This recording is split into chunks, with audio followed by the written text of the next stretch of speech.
Okay, hey there. I've actually had somebody contact me about my Reaper Conduit costume a few times, and specifically in this video I'm going to cover how I did the hood. Um, Again, everything I did for this costume was based off of reference, which is my hood, my robe from the Wizarding World of Harry Potter.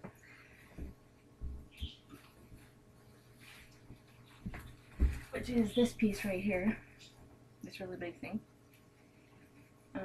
Basically I used this, I would pin it up however I needed it to fit on the final costume. And that would give me the shape I needed for my pieces. And this is the hood, really pointy. So again, I had to pin through to get the shape I wanted. But anyway, onto the actual costume.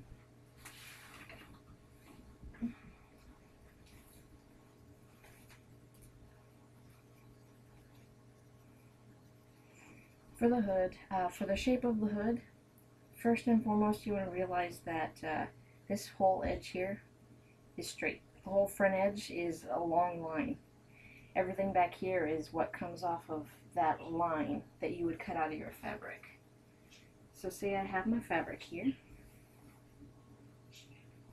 This whole leading edge on top, where my head is floating about because I'm a ghost, this is the whole edge, front edge of your hood. So put it around your head like so. Now I'm a Red Riding Hood. Round your head like so, and that's the whole front edge of the hood. And you want to leave like however much for the bagginess of the hood. There you go. And then you can pin it up and create the shape, the weird shape that hoods do. Specifically on my hood, when I designed it, the way the Reapers are always hanging their heads and they're sort of like looking at you, even though their faces are down. I didn't want to be hanging my head the entire convention or walking around because then my neck would start hurting and whatever else.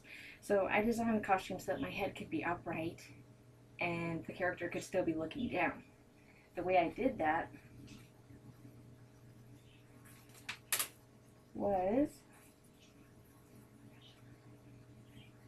I made enough space in the back of the hood so that my head's back here and my face is up here. But the character is still looking down.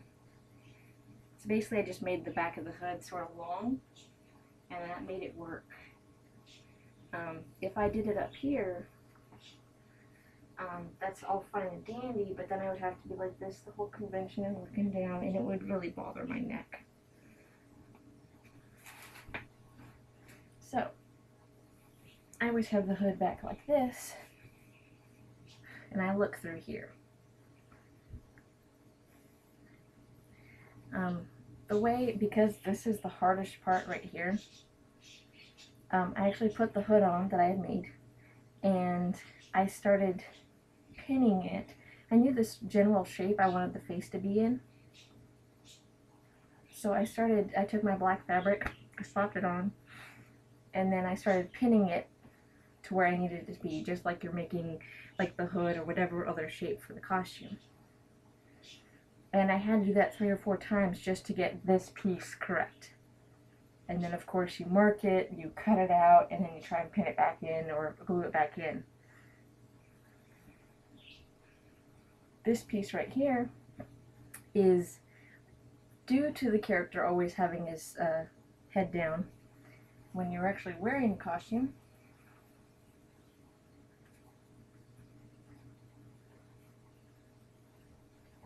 can't find the other arm.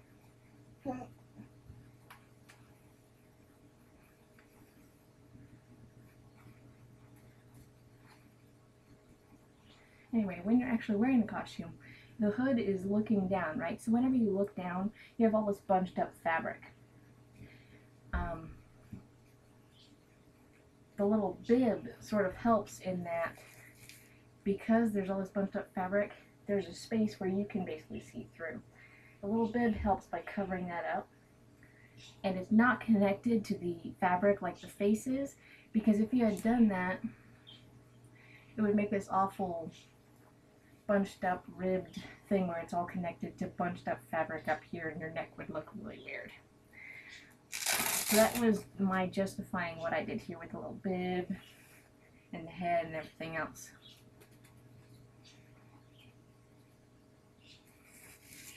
There we go. And that's how that was done.